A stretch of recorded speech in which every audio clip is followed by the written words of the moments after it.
Welcome back to Rent Free History. I'm your host, Kemdi Wosu, and today we have a special announcement.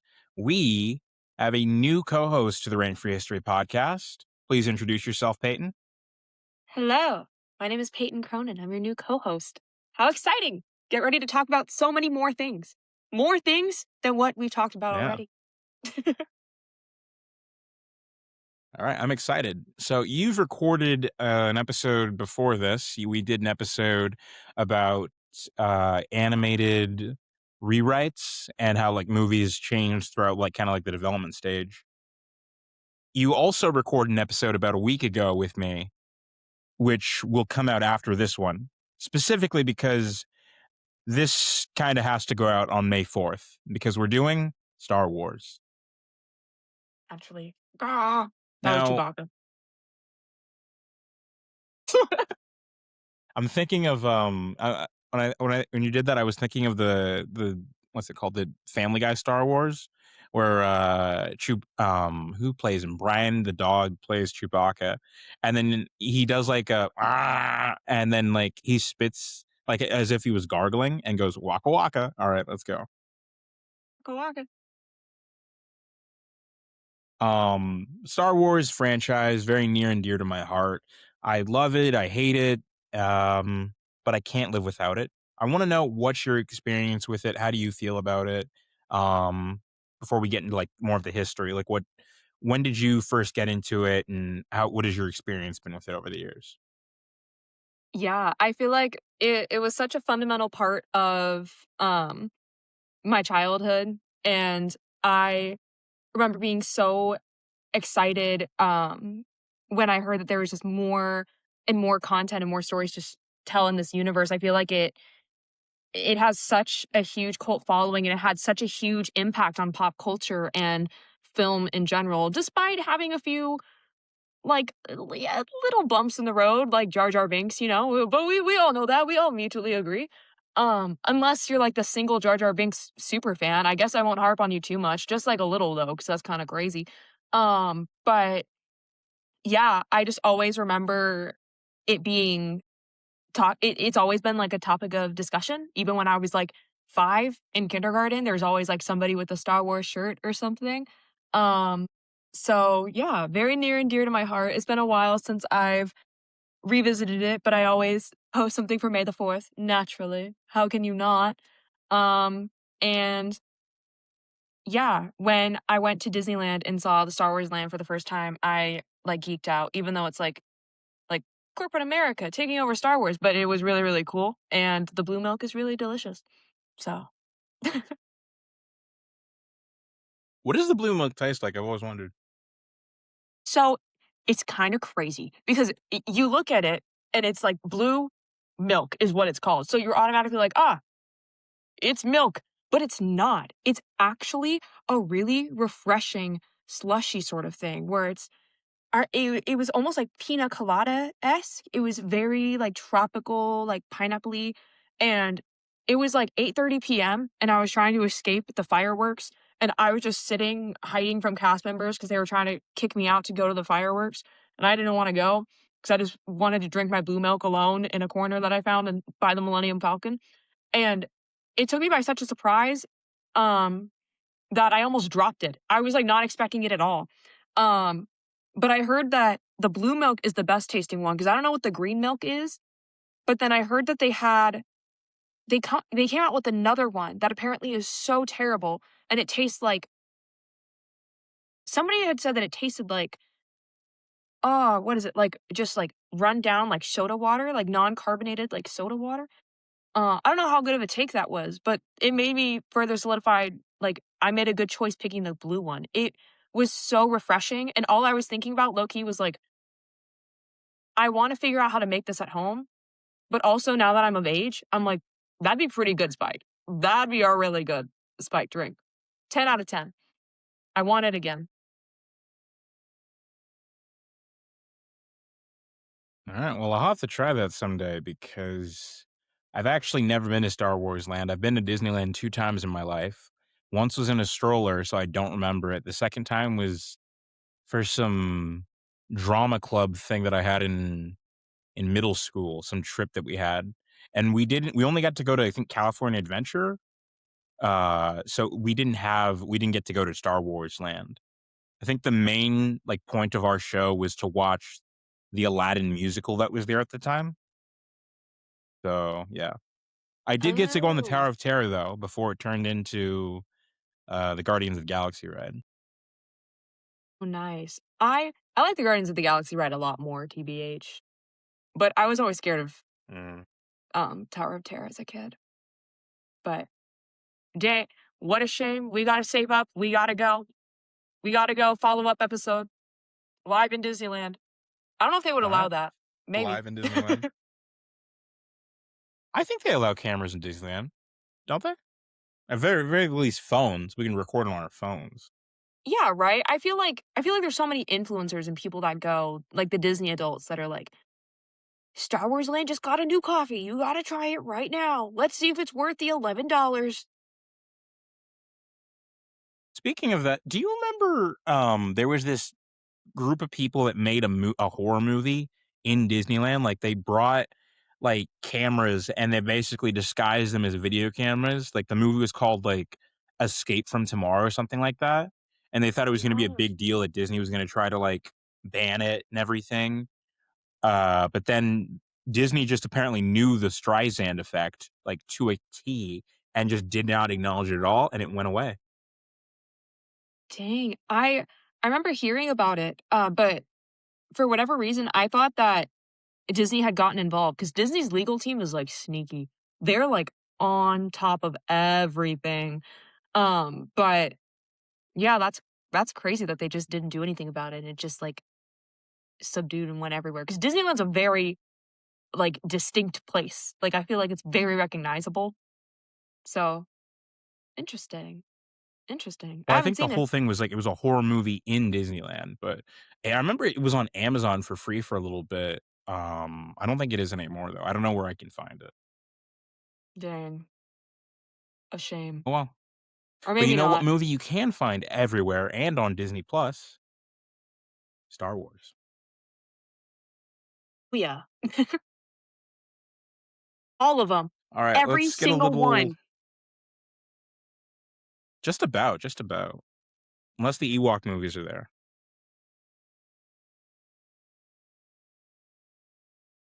But we'll I get haven't heard there. anything. Before we talk about Star Wars, I want to talk a little bit about the guy who kind of inspired it all, George Lucas. He grew up in very nice part of California, Modesto, and he actually had dreams of being a race car driver. I don't know if you knew that. Yeah, No. What? that was his plan. He wanted to be a race car driver, like he wanted to be a professional racer. And and that was like he was so set on doing that. That's why he was so into cars. But unfortunately, a little after high school graduation, he got into like a serious accident um, that he ironically only survived because he wasn't wearing a seatbelt. And because he wasn't wearing a seatbelt, he was launched out of like the car and he was able to survive, but he had like severe injuries. And he was like, you know what? I think I'm good. I think I'm good. I think space has stories it wants me to tell instead. Yeah. And then, like, he wasn't even planning on going to college at first, but, he was accompanying a friend to USC because they were taking the entrance exam, which I guess that's a thing. I've never heard of an entrance exam for college, but apparently you just take an exam and you get to go to college in the '60s. Ugh. But, uh, Lucas takes the exam, he gets in, he doesn't know what he wants to do, and then he's like, "Eh, do film." Most casual story of how just, like, sliding doors, shifting career paths, stuff like that. Wow. But he goes Crazy. there and he's a really good filmmaker. Like he's a very experimental filmmaker, and I don't use that term like loosely. Like a lot of his early stuff, I wish I probably should have shown it to you beforehand, but it's like really good. Like he won like multiple awards. Like he was doing really well for himself. Well, not like financially, of course. This is all student film, so he's not really making any money from them. Yeah. But his big break really comes from he's asked to make like a 3 minute, like I think like five, maybe 3 to 8 minute short. I don't remember the time. Um, but he's asked to make a short for a class, and he instead makes a 15-minute short film. So Dang. basically, it'd be like if someone in production one for our school, we had production one, um, made a production two film instead and turned that in. Crazy behavior. I would have And gotten so this, mad, low key. yeah, because you have to sit and wait through it all. Yeah, Yeah, it's like, bro, come on. but Who are you? yeah. Oh, I would have been I would have been envious. Yeah, that he's trying this. That he's trying so hard. Yeah, it's like, okay, girl, we know where you're peaking. I mean, not George Yeah, Lucas peaked after, but I digress. yeah. Crazy. But that film is called THX 1138 for, or no, Electronic Labyrinth THX 1138 for EB. So he really likes long titles. Because goddamn, that is a long fucking title.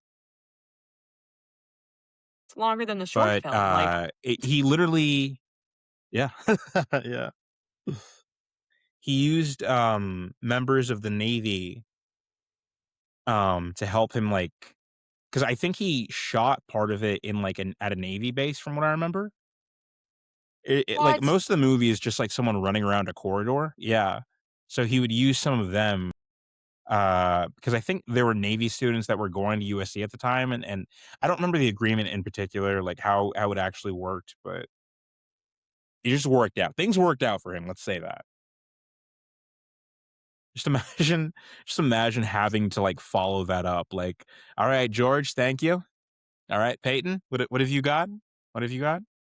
It's like, um, so I actually couldn't shoot at the location I wanted to, and my backup location fell through, and also I almost lit my apartment on fire with the lights, but, enjoy my single shot mood film, I guess. Actually, you know what? I'll just see myself out. I'll just see myself out. Thank you. Yeah. I'll actually I'll actually drop out right now. I don't think, come on, what are we doing here?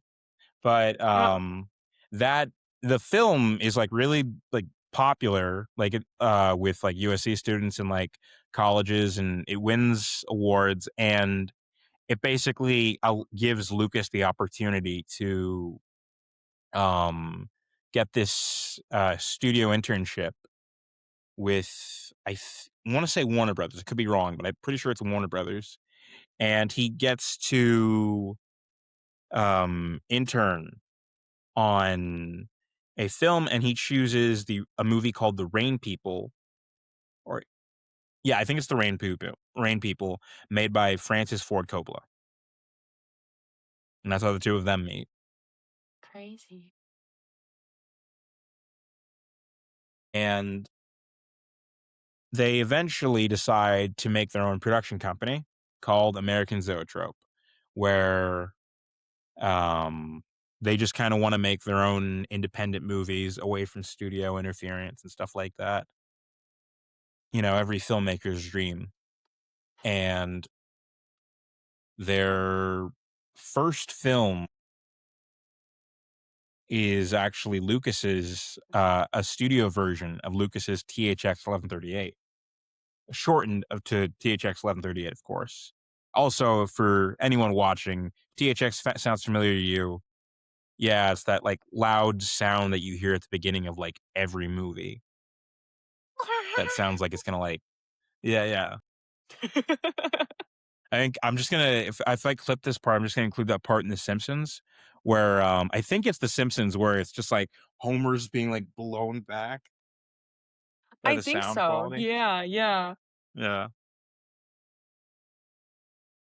But basically THX 1138, it's basically this like emotionless society kind of bred on like control and obedience and just kind of like taking pills and stuff like that. And um, kind of like one guy tries to rebel against the system and escape authority, which you can kind of see flaws of in, of course, his future films. But it was not popular with Warner Brothers executives, and I really hope it's Warner Brothers because if not, I'm totally messing this up. But it was not popular with the studio executives. Let's just say that. I And think they basically, oh, sorry, no, you're good. I think it might have been 20th Century Fox. it might have been Fox, might have been Fox. Yeah, it might be Fox. Anyway, Yeah, it wasn't popular with the executives, and they decided to cut like several scenes out of the movie, about 5 minutes worth of footage, which Lucas didn't like. The movie didn't do great financially, and they initially given Coppola and American Zoetrope like a loan, like a lot of a cash advance basically, and they said more that the um the money that they had given to them was now a loan and they needed to pay it back. And the way that they paid it back was Francis doing a favor and directing a movie called The Godfather, which I think did okay for him. I think it made some yeah, little money. just Yeah. just a little bit. It's not like, like film schools like the one we went to, like still uses it as like a part of the curriculum or anything, I think Yeah, just yeah, a little bit popular, a little bit. Niche yeah. cult following, I think. Yeah.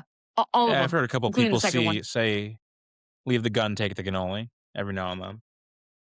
Yeah, yeah, yeah, and there wasn't a reference to it in, like, the popular Disney film Zootopia, because couldn't have had that big of an impact culturally now.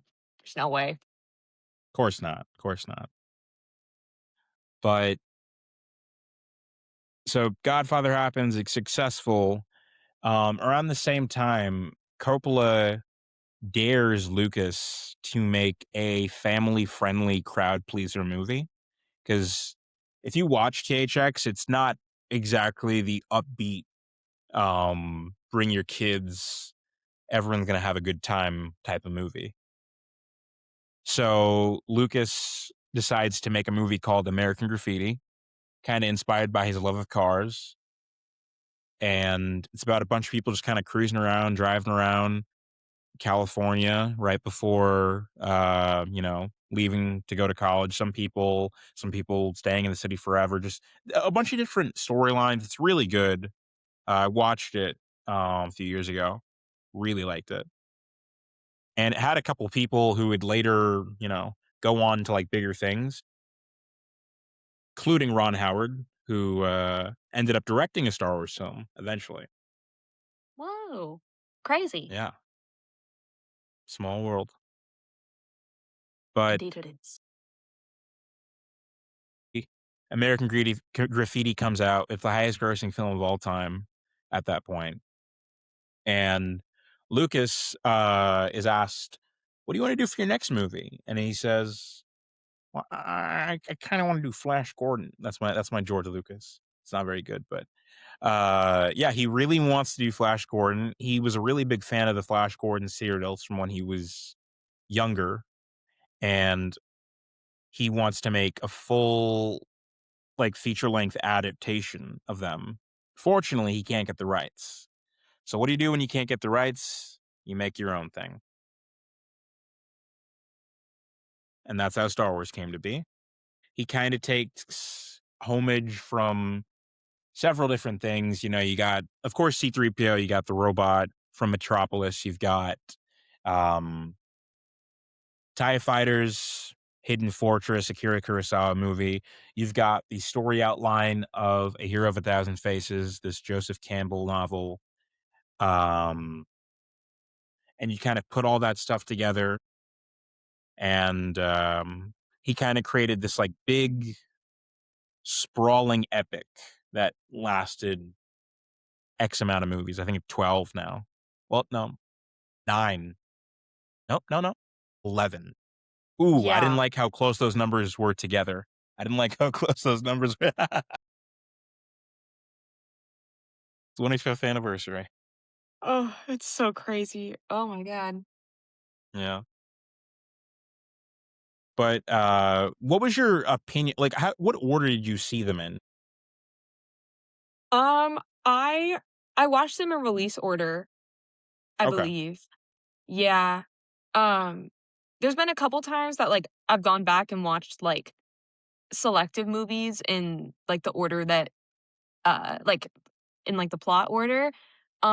Mhm. But I don't know, like, I it's the same with, like, how Disney has, like, the Marvel movies, you can watch them in, like, canonical order or in release order. I feel like there's something so, like, special about watching them in release order, and then as you go and the pieces get together, it's like, "Oh my gosh, this is how it was at the time they were being released," but also, like, some of the Easter eggs and plot points seem like way more, um like, they just make more sense sometimes if you watch them like that, because other times it's like, "Oh, I wonder what that means," and then it's like, "Oh, wait, I remember." Sometimes I feel like the plot and the release don't add up quite as well because I mean, the story was fleshed out, but there's a reason why they were released in that order and stuff. So, yeah, release order for the win. Probably controversial, but eh. So Star Wars wasn't always the Star Wars we know of it to be today. You know, it's kind of heavily debated whether or not he had everything all kind of thought up to begin with, or if he just was kind of had certain aspects of it and then he kind of thought of other things as they went along. Now, if you watch on Disney Plus, there's a documentary about like the making of the original trilogy. And in that one, he claims, yeah, I wrote the entire thing and then made little changes.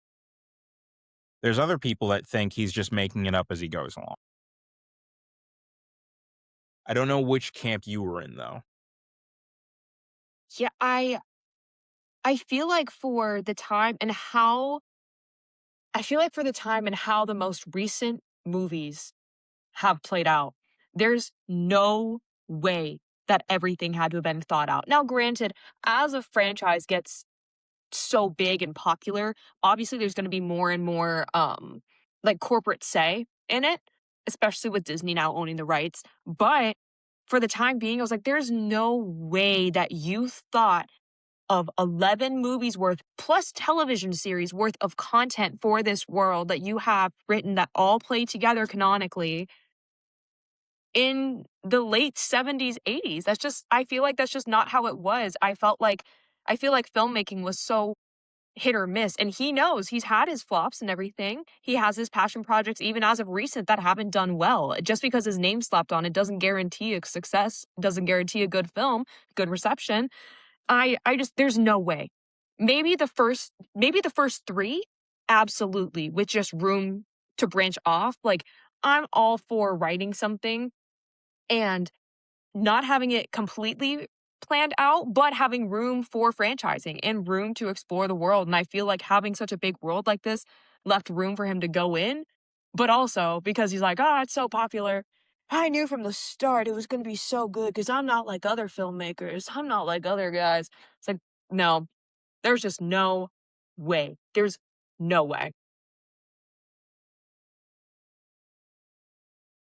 So there's some early drafts um, of Star Wars. I just want to read to you.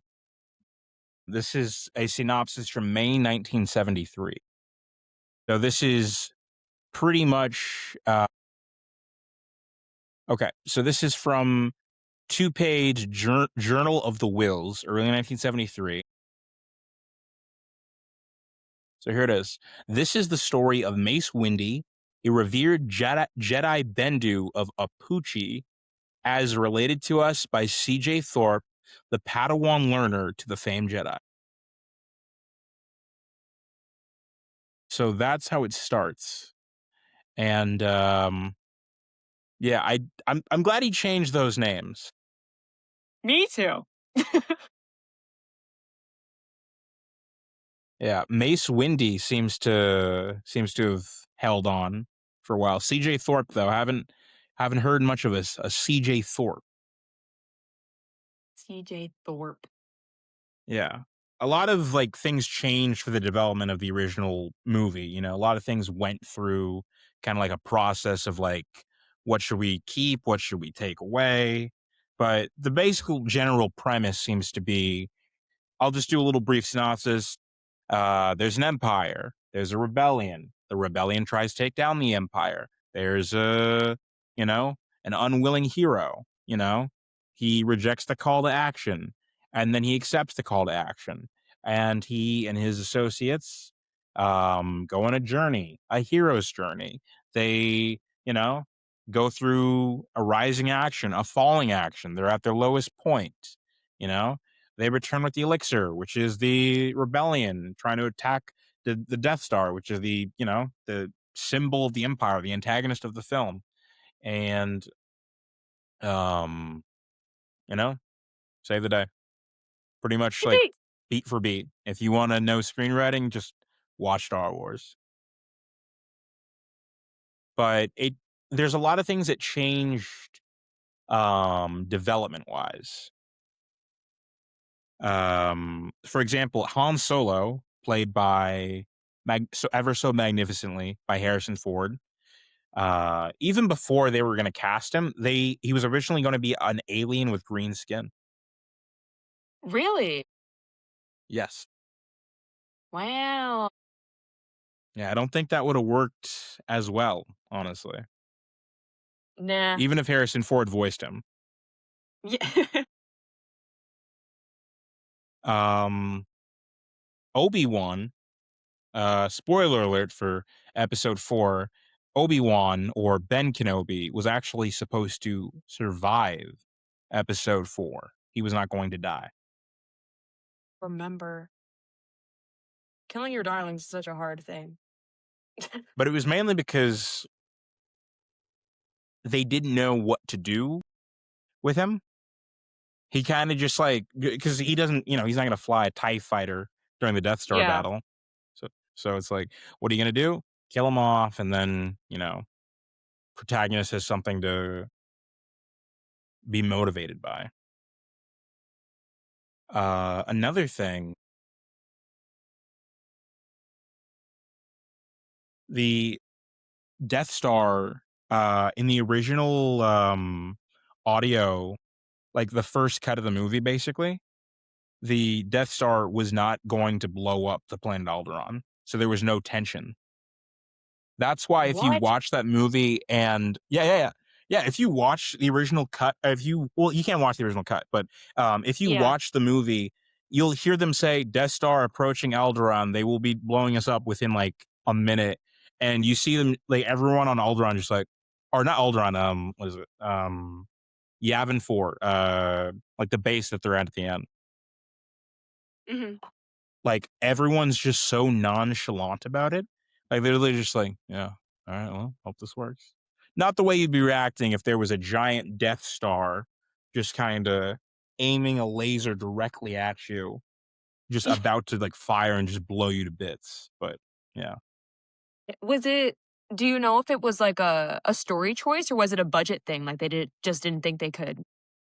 it was actually a thing. I'm kind of jumping ahead of myself right now, but it's a thing that was kind of changed in the editing. So before we talk about editing, I want to go back into like the actual filming of the story.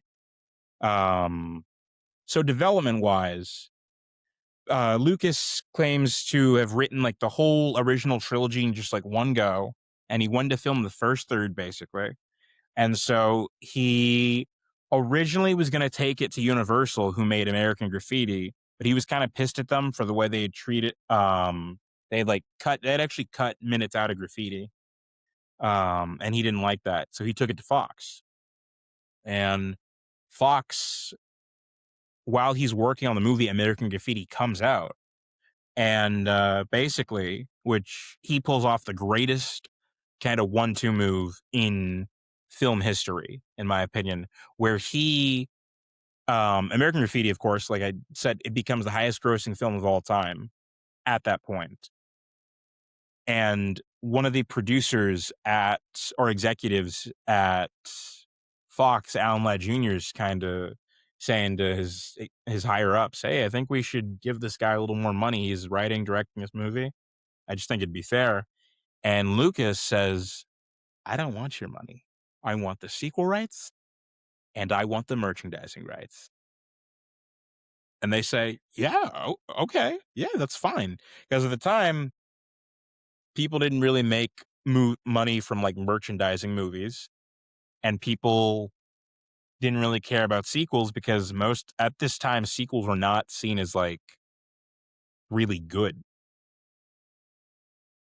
And it's weird to think about at that time. I mean, it's not like it's like completely like so there are many sequels out there that sucks. I'm sure you and I can name tons of sequels out there that are just trash. But there are good sequels out there.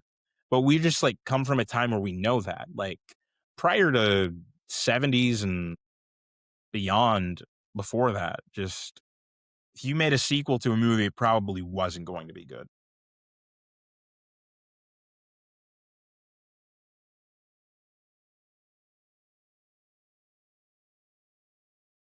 But the thing is that Lucas had done such a good job with Star Wars and made so much money through the merchandising and sequel rights that no studio has ever done anything like that ever again. Closest thing we got is like Ryan Coogler Yeah. with Yeah. when he did Sinners, and he gets the rights to Sinners, I think in 20 or 25 years. Dang. I love that movie. It's so good. Go Oscar winner. Go Oscar winner. Ooh, and we'll get to Oscar soon. Mhm. But basically, it's kind of funny how it seems like when nothing goes right in films, that's when it seems to it's either going to go really badly or just like the best it ever could be. Because for Star Wars, it didn't seem like anything was going right except for casting. You know, a couple people were seen for Luke Skywalker, um, including this Kurt Russell. Kurt Russell actually read for Luke Skywalker and Han Solo. There's footage of it online, Yeah. and I feel like he was too old to play Luke, but too young to play Han Solo. Agreed. He was, like, right in that middle age between them. There was just not it wasn't right for him. Wasn't the right franchise, unfortunately. Yeah, I feel like everyone was pretty much perfectly cast, and Yeah. there is one alternate casting though that didn't go through. Orson Welles was originally going to be the voice of Darth Vader. Oh, that's right. Yeah, but he thought Orson would be too recognizable, That's so fair. he went with James Earl Jones. Interesting how it flips now, where they want people to just be recognizable and, like, not have talent to do that sort of thing. Isn't that crazy? Or not have talent, sorry, Money, that's the wrong thing. Yeah. Like, not be it's just a different type of acting. That's a whole separate conversation. yeah. But they filmed the movie, nothing's going right. I think when they filmed the Tatooine scenes, they filmed in I want to somewhere in like the desert. I want to say Africa, honestly, but I could be wrong. But it rained for the first time in 40 years. Their I think first or second day of filming. Dang. What a crazy day. Like, imagine being on imagine being, like, one of the 80s on set. Nightmare. Yeah. Nightmare fuel. Like, what do you mean? Like, what god has cursed us? Like And there were things just like not working right. Stuff was breaking down. And when they got over to Britain, where they filmed like most of like the space scenes, the UK crew just did not care. They didn't respect Lucas. They thought this was going to be some silly little kids movie that like no one was going to like. And they would do stuff like so. There's this rule basically when you've hit like I think a certain when it's like like basically quitting time for the set, they could basically there was a rule that like if you were in the middle of a shot, you could have like 5 more minutes to finish your shot, and all the UK crew was just like, "No, I'm going home. Fuck you." Crazy behavior, insane behavior. So it's honestly kind of a miracle that stuff worked out the way it did. But I think it's a combination of different things because there's a lot of people that say like Star Wars is saved in the editing room, and to a degree, I think that's true. But then to another degree, I feel like you can say that all films are saved in the editing room. I feel like there isn't a single film out there that isn't helped by editing, and there's this like weird myth that like George Lucas's wife basically is the reason Star Wars is Star Wars. And I don't think that's fair. Mainly because so basically she was an editor. She was like a famous like editor. She edited those she edited Star Wars and its sequels. She edited some Scorsese films. I can't remember what else she worked on, but her name's Marsha Lucas.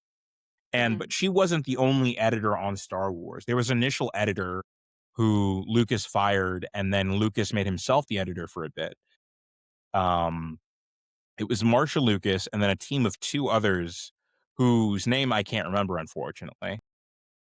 I wanna say one of them's names is Paul Hirsch, but I could be wrong. If not, I'll include their names at some point. But there's a lot of other things that, like, happened in between, like, the editing and then, like, the final edit and then, like, the finishing of, like, the shooting of the movie. For example, I don't know if you know this, Brian De Palma, he directed the first Mission Impossible, he made Carrie, stuff like that. He was actually filming Carrie at the same time they were filming Star Wars, and, Oh.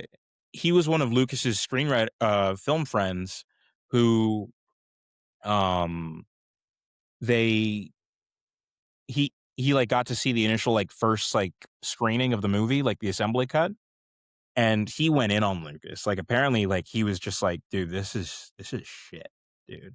This is shit." And he apparently rewrote the crawl, like, the crawl at the beginning, like, with, like, Yeah. the yeah. He rewrote that, and I don't think he, like, wanted credit for that because he's not credited in the actual movie for that. So, Mhm. yeah. Crazy. Like, one of the most Spielberg was iconic there things too. about it. Yeah. It's weird. It's weird that he did that. I think he did that. I'm pretty sure. I'm gonna say I think a lot about this. I've watched like a good number of Star Wars behind the scenes documentaries, but I don't know if I'm confusing them all. But as long as I get the general gist, I think that's all that matters. Yeah, yeah. But anyways, Star Wars goes through a lot of editing, um, and it's actually pushed back. It was originally gonna come out in Christmas of 1976 instead of, like, just about summer Was of May '77, yeah. which would have Yeah, been a lot makes different. sense. It would have been a lot different if it came out in Christmas. Yeah. They agree to push it to May. Special effects are a big part of this. Lucas actually has to create his own special effects company at Industrial Lights and Magic because of this, because Fox had closed their special effects department. Which is an Mhm. interesting little sideways thing, just, like, he created an entire department, like, entire company to do special effects. Now everyone in Hollywood pretty much uses that company to do special effects, all because Fox didn't have one. Yeah, crazy. The impact that this man has had is, like, indescribable with not only his work, but just, like, crazy moves like that. He's like, "You don't have one? Well, I'm gonna open my own." And then it's like, "Okay, we double dog dare you, bro." And then it's like, "Oh shit, wait." Like, Loki, he ate that up. And, so it's getting to May '77. Theaters aren't taking Star Wars, and so Fox basically does, like, a package deal. There's this other movie called The Other Side of Midnight that was based on a very popular book. A lot of people wanted to see the movie. So they said, if you want this movie in your theater, then you have to put on Star Wars. And it worked. Everyone saw Star Wars, ironically, and not The Other Side of Midnight. That movie apparently did not do well, and it was not very well received. Star Wars was a success, overwhelming success. American Graffiti, highest gross film of all time in 73. Jaws beats it in 75, and Star Wars beats it in 77. Yeah, Changes everything. crazy. It's very successful, makes a lot of money. They immediately know they're going to make sequels. And Oscar time. Oscar time is very interesting because, oh my God, I completely forgot to talk about John Williams. But He's just a guy too, you know. yeah, make some music, Yeah, make some music. No cultural impact. Not studied yeah, at all. Not just renowned to this day. Doesn't hold up. Yeah, just a dude. A dude yeah, with a just cool did soundboard. this. Yeah. Lots of fun hand motions. Kind of like emoting. 70s emoting. Okay, so I'll just go ahead and just name all the Academy Awards that Star Wars was nominated for. Best Picture did not win. That went to Annie Hall. Best Director did not win. That went to, let's see, Woody Allen for Annie Hall. Oh, yeah. That would track. Yeah. Best Supporting Actor, Alec Guinness for his role as Ben Kenobi, Obi-Wan Kenobi, got nominated for Best Supporting Actor. Did not win. Pure. George Lucas got nominated for Best Original Screenplay. And then it won Best Art Direction, Best Costume Design, Best Film Editing, Best Original Score, Best Sound, Best Visual Effects, Special Academy Award for Ben Burt for just everything he did, and then a Scientific and Engineering Award. Period. But what is your opinion on that Annie Hall won Best Picture and Best Director? What's your? I'm assuming because I'm assuming we all have the same sentiments towards Woody Allen. Yeah, a little bit. Um, Yeah. but yeah, I guess I understand it from a point of like not wanting just like one film to take a complete sweep. And I feel like oftentimes um best director and best picture end up winning together. I feel like recently it's been kind of broken up. But most of the time once you see who wins best director, it's like, okay, well now we know. Now we know. But I find it interesting because I think it deserves all the wins that it did get. I feel like that's a huge part, kinda like what we were saying earlier, there's a huge opinion about, like, Star Wars was made in the editing room, but it's so much more than that. For the time, having all of these effects and doing something this bold successfully just hadn't happened. But also, what I find interesting is Star Wars, within 3 weeks of its release in 1977, more than doubled the Fox's stock prices. It had such a huge boom so fast, so record high amounts. You would think that that would have been the first thing to be recognized financially, that this huge original idea has been beating out all these other things. You would think that they would have won, but also with winning all these different um like quote unquote niche or technical categories, you would have thought that at least if it didn't win Best Picture, that George Lucas would have won Best Director, especially with how much he had been doing. I don't know how, obviously with social media now, it's a lot easier to get access to how in depth the director is going and the lengths that they're going to produce their films and making sure that it happens, the processes and all of that. But I feel like opening up a new company just for your film, like that it had to have been gotten around, like word at least, or at least in the industry. So I do wish that it would have swept. Especially, I mean, they didn't know how much of an impact it was gonna have in the future after that. They knew that sequels are gonna come out. They didn't know that 11 movies were gonna come from it and spin-offs. TV series, animated series, video games, card games, all the stuff. But yeah, I don't think anything should go to Woody Allen personally. So I wish that they I wish they freaking swept it. I think it was such a huge moment and it changed filmmaking from then on out. I agree. And I also like to talk about some of the things that happened as a result of Star Wars, because there were a couple things, little projects that kind of got greenlit as a result. So a remake of Flash Gordon came out in 1978. We've got, Space Invaders. So originally, the game's designer said he wanted to make a shooting game, but he didn't know what the target should be. And then Star Wars inspired him to use aliens. 1979, Star Trek the motion picture comes out. Star Trek had been a show in the 60s, of course, and Mhm. it had still had popularity. It had an animated series at one point, and they were planning on bringing it back for a new show called Star Trek Phase 2 that was going to be on this network called the Paramount Network that never got launched. And as soon as Star Wars came out, they just said, let's make it a movie. And they made it a movie. And we've also got,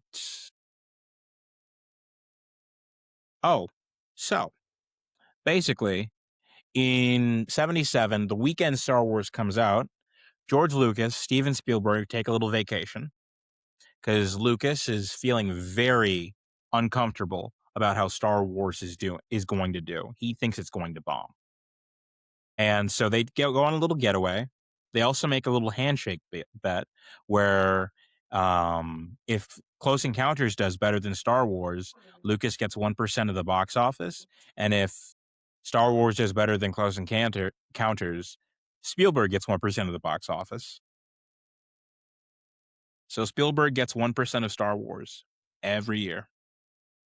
Dang. So great deal right there. But while they're on this vacation, they come up with the idea for Raiders of the Lost Ark. Heck yeah. Heck yeah.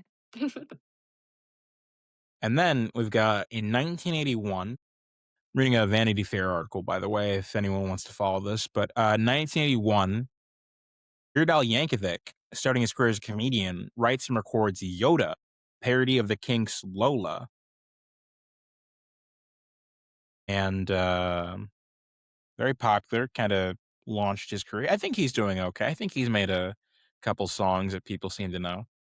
Yeah, I think it's so crazy that, like, so many obscure and unknown people have gone into the making of this crazy, like, pop culture impact. Like, who would have thought that all these dudes just, like, existed and did stuff nonetheless? Semi-decent and semi-popularly. 82 begins the beginning of the megaplex boom, where before you kind of had just kind of any old theater, with any old sound quality. But for Star Wars, they kind of wanted something a bit different. So they start putting them on like the really good like theaters, like updating their like sound system and stuff like that. And just like there's a boom in theater construction, multi-screen megaplexes, and it's the money from basically Star Wars and then also Jaws. 83, President Ronald Reagan, who, you know, was a guy that was president at one time, he proposes a strategic defense initiative, which critics mockingly dub Star Wars, not because of how game changing it is, but because it could only exist in fantasy. In 1984, Carrie Fisher and Paul Simon divorce after several years of dating and less than a year of marriage. And one of the reasons was because she had an affair with Harrison Ford on the set of Star Wars. Oh my god, how Yeah, did I I bet not you didn't know know that, that? did you? Yeah. No! What? Hmm. I don't blame her. Yeah. Good looking man. We've got Aliens being released. Now, Alien came out in 79, of course, greenlit because of Star Wars. And then Aliens came out in 86, and it was still, heavily influenced by Star Wars. James Cameron was, of course, a big fan of George Lucas, interviewed him one time. And, 87, Spaceballs comes out, parody of Star Mhm. Wars. I actually cannot watch that movie again. Pizza the Hut grosses me out way too much. Yeah, I like the jokes about it. I enjoy the jokes and the memes, but I am pretty good. Kira comes out in 1988, and the director cut. I'm gonna butcher this, but I'm gonna try. Katsuhiro Otomo adapted the movie from his long-running manga series, and it was influenced by Star Wars. There's a lot of parallels in both movies. Um, let's see. Oh, Boys in the Hood. I bet you didn't know Boys in the Hood had a connection to Star Wars. Yes, No, director John Singleton was apparently inspired by Star Wars like heavily. He said he watched it again and again. He started breaking down why movies were made, and then he apparently that's when he thought that's what he wanted to do. That's why he wanted to make a filmmaker. dang. S It feels like, I mean, this is more logical. It's like um now I forget. Never mind. It's like the oh my god, it's gonna drive me crazy. It's the nine What? 11 leading to the creation of, Oh, My Twilight? Chemical Romance. Yeah, the 9/11 to Yeah, My Chemical Romance to Fifty 9/11, Shades of My Grey Chemical to Romance, Twilight to everything coming, Twilight, yeah, 50 Shades of Grey. Yeah. yeah. I was like, "Oh my god, I can't butcher it." It's like, ugh, everything's tied together. Everything's together. Ooh, this one I did not know. 1994, Nerf Herder, a band named after Princess Leia's insult for Han Solo, is formed in Southern California. The band would best be known for performing the Buffy the Vampire Slayer theme song. No Yeah, freaking way. yeah,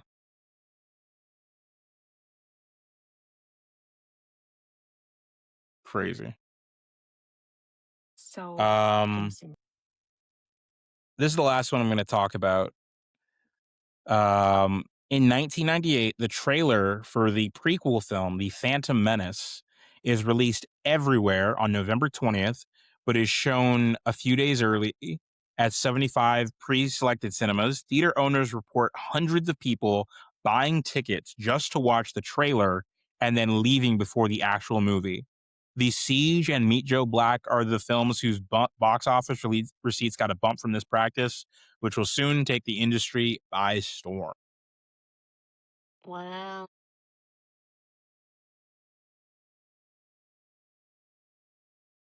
So Star Wars did a lot, did a lot. Yeah, and it's so crazy too knowing that, like, it had such a big impacts that we didn't even realize until, like, doing a little bit of digging, some research. And it's so crazy how critics at the time, a majority of them at least, were just so they were hounding on both Jaws and Star Wars because it was such a success that they were like, no, like, you're taking away what cinema really means by these sophisticated films like The Godfather, and like you're taking it away for this silly nonsense storytelling when in actuality they're just opening up the doors for more storytellers to be inspired and to come forward to have more original ideas that don't have to be grounded in this reality, especially at the time. It was so, like, so many stories hadn't been told yet, so many tropes hadn't existed yet, um, that I always think it's so interesting that they were downplaying the creation of not only the summer blockbuster, but culturally, like, the evolution of the fantasy and sci-fi genre as just playing it off as a kid's film, a kid's just nonsense, whatever, and it's like, "Hey, man, not just anything can double stock prices at this time." Like, really? It's like, "We're not nothing?" It wins all these awards. It's like, "Silly kids film." kinda like the same sentiment of how animation is just now getting recognized as an actual genre and not just something for the kids. It's always so interesting how they're so educated, but are they really? Speaking of that, did you know that Beauty and the Beast was nominated for Best Picture? Like, not Best Animated, Best Picture. I did. Yeah, I crazy. always thought that was really cool, yeah. Yeah, I like, it's cool that they have, like, their own separate category for animated just because it is just a completely different genre of filmmaking, but also seeing it be taken that seriously and the artistry being computed at the same level as live action films is incredible, and I think it should still be taken as such. I feel like we're starting to go in a direction where it might be taken a little bit more seriously. Maybe if, like, there's not another, like, Minions 5, but until then. Shrek 5 will save us. Unironically so excited. I'm so excited. I hope it's good. You know what's funny? Somebody actually, I don't know if you saw this, went viral like last year. Somebody kind of wrote up what they thought the movie was going to be about. And then a few, They pushed it back. a little after that, yeah, they pushed back the date.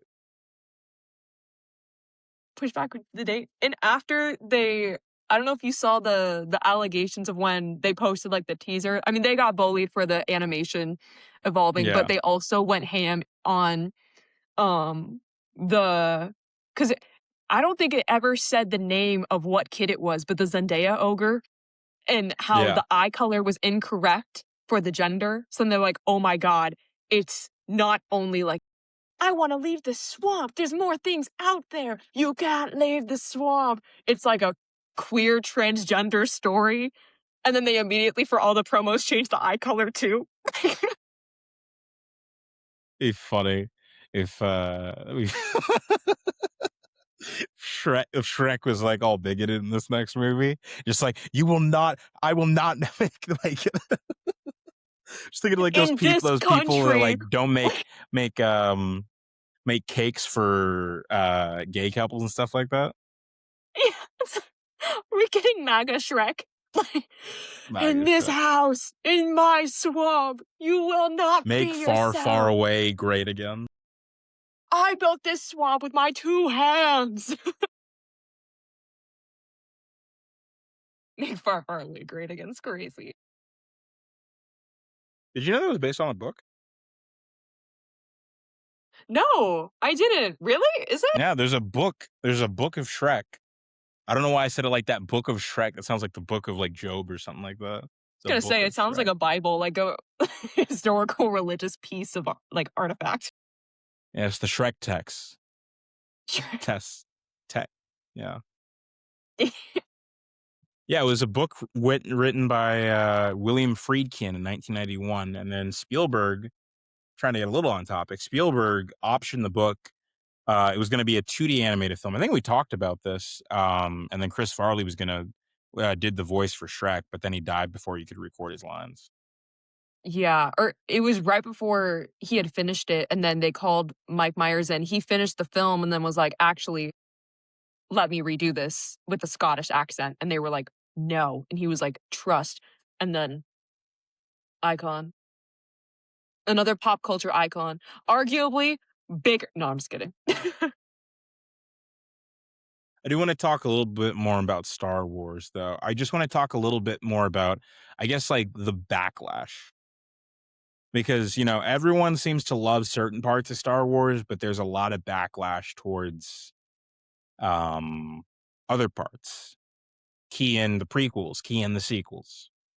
Mhm. And the sequels, like, really hyped, as we said, as I was mentioning before, like, people would just go into, like, buy full tickets for full movies because, you know, they were cheap back then, and just leave the movie after the Star Wars trailer.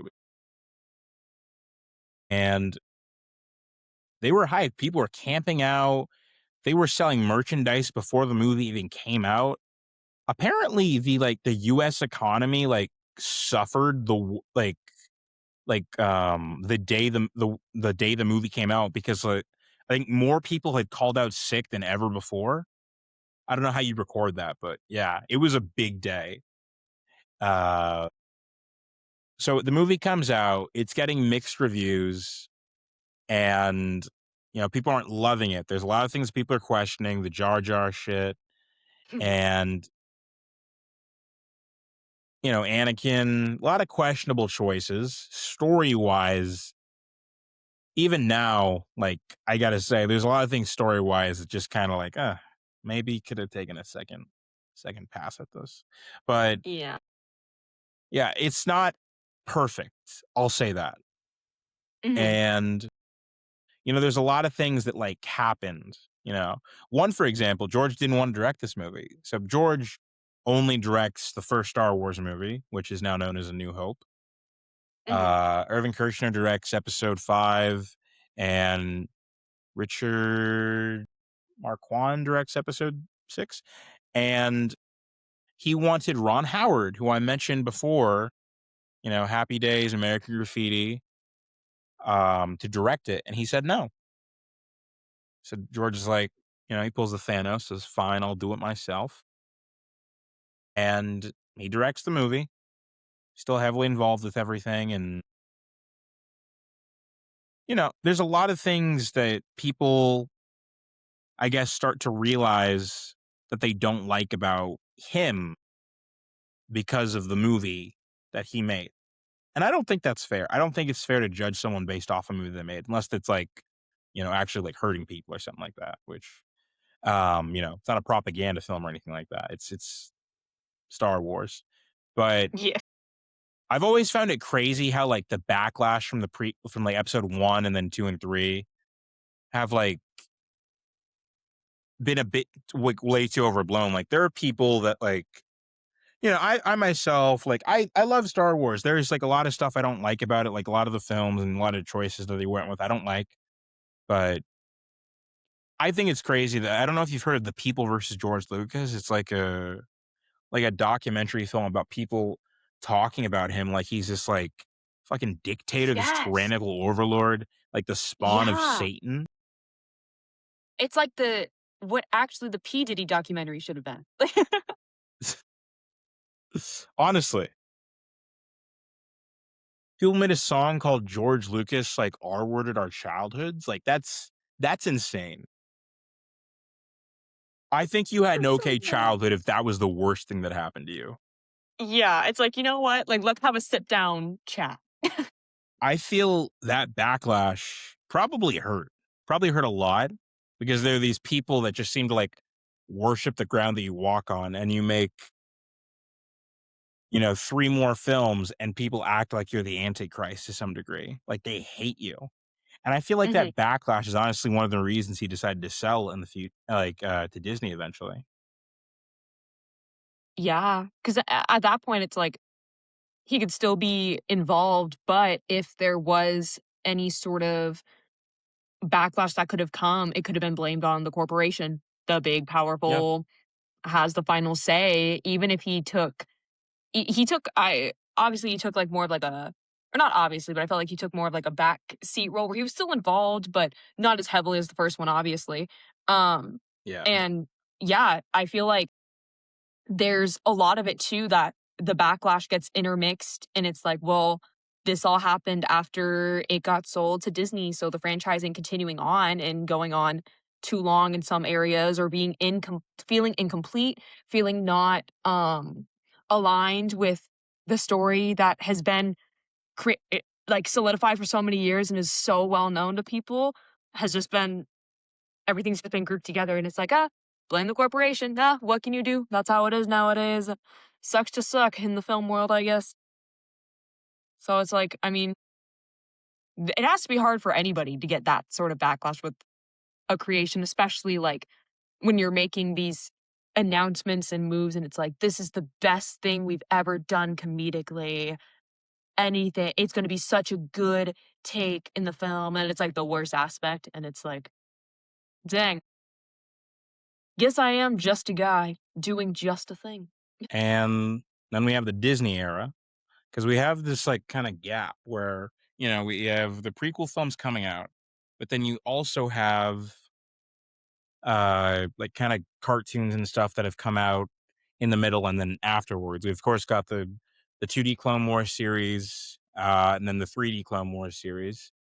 And a lot of people think those helped with like kind of changing the opinion on the prequels because they kind of add more context, character, and just kind of overall like emotion to like the back burner. And I think those are what are probably some of the reason that a lot of those people are still working like in like with Star Wars nowadays because they the stories like seem to help and resonate and kind of build more of like a foundation for what George was trying to do.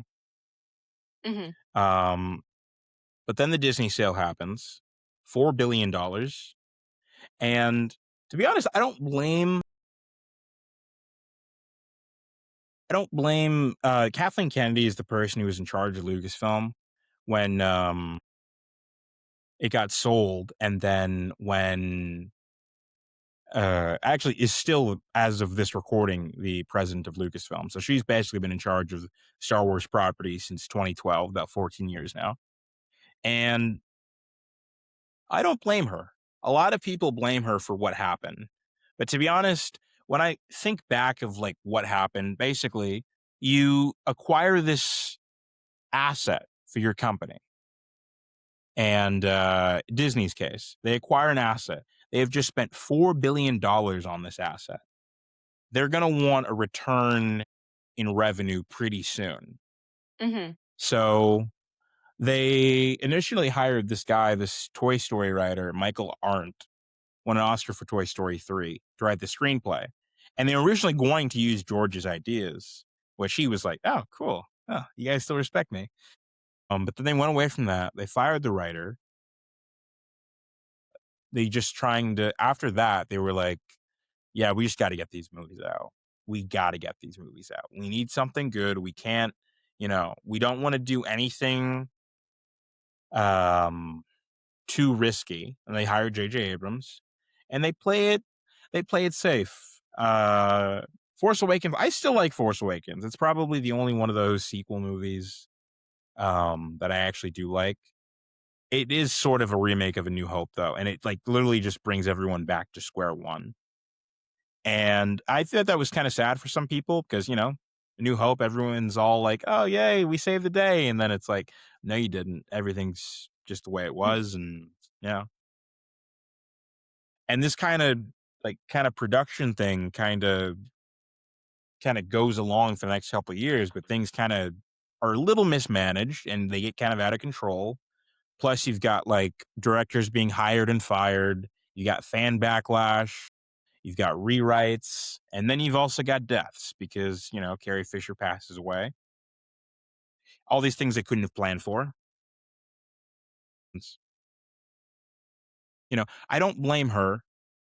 I know that's probably controversial to say, but, a lot of people seem to blame her for the failure of everything. But I do not think you cannot solely blame one person for something like this. No. And I think that's what people forget too, is at the end of the day, like, it takes a village to make a film happen. There is so much that goes into creating a film, and even though it's easy to just blame one person, there's so many uncontrollable factors that people who are not in film just will never understand. They can never comprehend how many moving parts go into it and just how many things can go wrong so instantaneously, no matter how good of a planner you are. And obviously, like, there is some aspect of like there could be a really strong effect that like bad leadership can do for a company having the films. But again, it takes a lot of people. Oftentimes, it's like the corporation is to blame, but that's not just one person in charge. Unless they like really, really suck as a person. But I think she's just trying her best with adapting and having to cover up for all of these things. Now, like having to change the story last minute because it's clear that they had to just adjust with whatever direction they were going in sucks. And it ended up not being the best move for the second two, because I agree. I think Force Awakens is actually pretty good. I did enjoy it. I still do enjoy it. Um, I think it's was a good way to bring like, a revival to the franchise to younger audiences who maybe had not been as familiar. It was just kinda knowing and maybe not seeing. But, yeah, I agree. It's like, at the end of the day, she's just a girl. She's just a girl. And it's like you're blaming her when you could just blame Disney. That's what everybody else is doing nowadays for so many projects. Yeah. Whereas, like, at that point, it's like, yeah, she's in charge of Lucasfilm, but there's a lot more people at Disney too that could have stepped in and helped, and they're like, nah, it's okay. You you got this. Pat on the back. Suck it up. Yeah. You can love it, you can hate it, you can love it and hate it, you know? It's kinda like a family member, you know? You can't live with them, but you can't live without them. It's a really good analogy, actually. Thank you. Yeah. I like it. I like it. Alright, well, I don't know what the future holds for Star Wars. As we record this, we're about a month away from the Mandalorian and Grogu movie, which we are not promoting, but would promote if given the opportunity. There is a Starfighter movie, being I don't know if it's being filmed right now, it's already done, with Ryan Gosling coming out soon. And there is a Darth Maul TV show that just came out. So, I did think Star Wars is taking a bit of a break, which I thought was a smart idea. And, hopefully they'll be able to retool and make some new stuff. And, you know, one more thing I just want to say about like why Star Wars. I guess we can both answer this before we close. Just why do you think Star Wars resonates with people so much? Because when I think of Star Wars, a lot of people say it's a children's film, but I just really feel, you know, it's because, you think, look back to the 70s when the movie came out.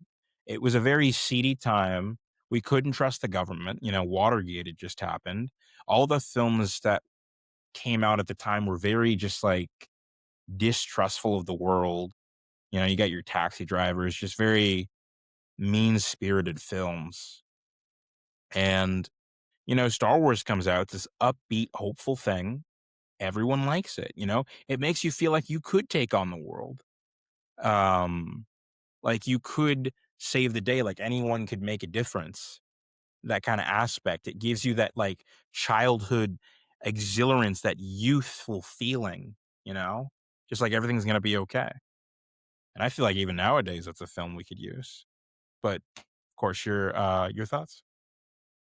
Yeah, no, I completely agree. I mean, the first film is called A New Hope. It, it taking place having a film take place not on Earth and not set in this reality, I think was so vital at the time, and I think that's what really connects people is that they can see so much. There's so much left to the imagination, even despite all the different films, television series, everything that they're continuing to make, there's still so much that you can do in this world and escape into this world, but it also took tropes and flipped them on its head. You have the diversion and the subversion of the chosen one trope with Anakin's story, how just it's showing the actual consequences of human greed and evilness in a way, um, and flipping it on its head in a way that people can rally behind and really fight against it. I think the unity that the film brought and still continues to bring is so important in a lot of films these days. I love a good societal commentary. I love a good just hammer into diving into these deep issues, but sometimes you need a film that does that in a way that just sparks hope that the art of creation and filmmaking will continue to bring unity despite what's going on in the world, and also will serve as an escape for you to go into when times are tough and you just need a second to take a break, let loose, and really get invested in complicated characters. There's so many different characters with so many diverse backstories, so many just specific iconic moments that I feel um, like even when, like, times are tough with people you love, loved ones, sometimes things like that are the only thing to bridge the gap between people. And it's like, "Hey, like, we're dealing with a rough time, like, we're not really on the best terms, but at least we can still talk about Star Wars, or at least we can still dive into this series." I feel like it's I feel like it's coming back with the state of the world right now, kinda being in this chaotic hellscape that we're seeing more and more films that are like really wanting the further message to be commentary, but also unity among people, bringing awareness, but with this thing of like, we still really love these characters. We love talking about them. We want to spread the word. And overall, it brings people together all around the world. I feel like, especially for that time, there wasn't a lot of films that even remotely had an impact like that. And hopefully, with their new things they have coming out, it can go back and have this impact that the original film did have. And hopefully they learn their lesson from the last 2 that they did. Um, and don't make that mistake again of making it really, really bad and backtracking and being really, really weird. But only one can hope. Only one can hope. I think that's a great place to end things. All right. Well, Peyton, I'd like to say thank you for being a guest, but you're not a guest anymore. So thank you. You did great on your first episode. I cannot wait to see what we, talk about as the podcast continues. Hope you guys like this change. It's not always going to be me talking all the times. So, yeah. All right. Thank you. I hope you guys enjoyed this Star Wars themed episode, and may the force be with you. Ah, yes, yes. Y'all All better right. post. Bye. Y'all better repost on Star Wars Day.